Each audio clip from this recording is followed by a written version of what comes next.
ఇవాళ మన ముందున్న వ్యక్తి పౌల్ట్రీ ఇండస్ట్రీలో one of the greatest names Shri Suresh Rayudu గారు. సురేష్ రాయుడు గారు అంటే మాకు గుర్తొచ్చేది ఒక గొప్ప బిజినెస్ మ్యాన్.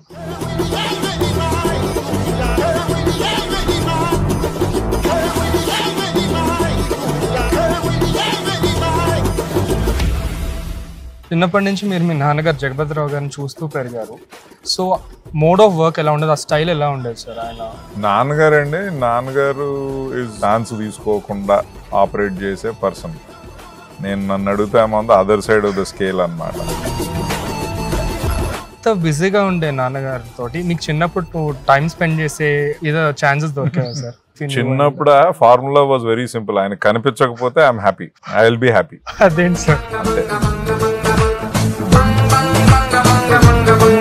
మళ్ళీ ఏదో ఒకటి మనకు డబ్బులు పడతాయి.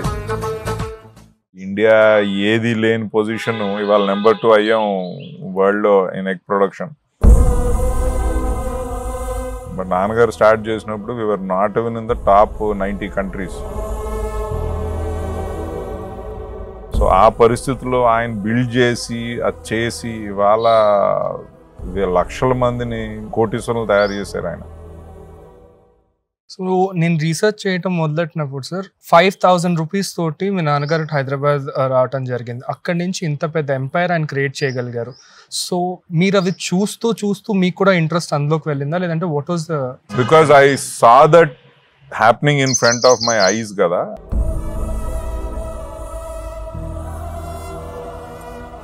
11 years ఆ టైంలో మేబీ మిగతా వాళ్ళని చూసి నేను డాక్టర్ అవుదామన్నా ఇదనేది కొంచెం ఫ్యాసినేషన్ ఉండిందేమో.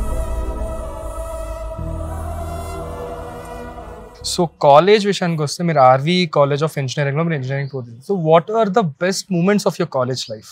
ఆర్వీకి వెళ్ళినప్పుడు first time I met people from different places and అన్ని రకాల వాళ్ళు కూడా. రబ్బర్లు దొబ్బేసేవాళ్ళు కొంతమంది ఉండేవారు, అండ్ ఎక్కువ కూడా యూనో వాక్మెన్ దొంగతనం చేసాడు అక్కడు. అండ్ సో ఇవన్నీ taking care of my self first time. అది అలాంటి ఎన్వైరన్మెంట్ లో ఉంటాం. Also zero. How tough is Mr. Naidu to crack? What do you mean?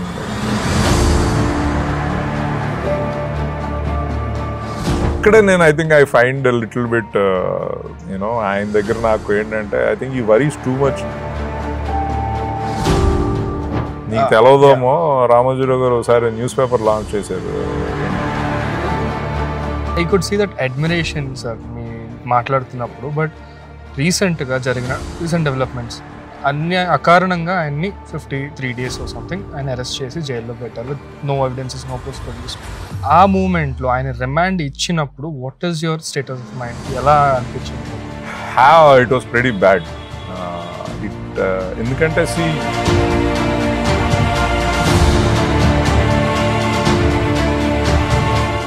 ఇప్పుడు ఓకే ఎవ్రీథింగ్ అంత వర్కౌట్ అయిపోయింది కాబట్టి అదే అనుకుంటా. కానీ ఆ రోజు మైండ్ సెట్లోని అదిని ఇట్ వాస్ ప్రెటీ లో ఆల్రెడీ అంతకు ముందు కూడా. ఎందుకంటే ఎవరితో మాట్లాడుతున్నా చాలామంది టీడీపీ వాళ్ళు కూడా